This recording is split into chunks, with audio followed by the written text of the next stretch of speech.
you're saying that's a good thing to learn that. Yeah, no, it's a good thing to learn the standard dialect. If you're planning to express yourself within the community of people who use that as the standard, just like any other standard.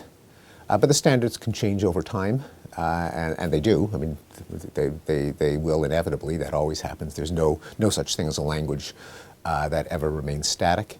And it also means that a lot of what people think are correct rules may turn out not to be. If the majority of careful writers flout them, then they're not rules. And just because your grammar school teacher told you that it was a rule or someone corrected you once, they might be wrong.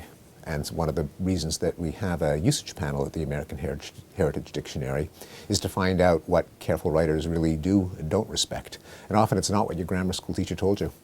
What are some examples of that, where your grammar school teacher told you one thing, but careful users flout it? Oh, splitting infinitives might be the most notorious example. The idea that you shouldn't say to boldly go where no man has gone before, but you should say to go boldly. No good writer obeys that pseudo rule, and it was never a rule to begin with. It was based on a bad analogy with Latin. The idea that you should never end a sentence with a preposition.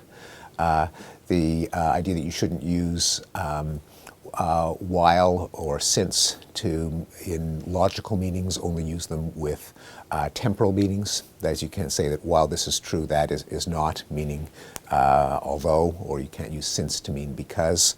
There are probably hundreds of them that are kind of a folklore or a mythology about what you oughtn't use. But in fact, great writers always have, and if you try to track down where these myths came from, they're often from just bad analyses of English from a couple of hundred years ago that then got perpetuated.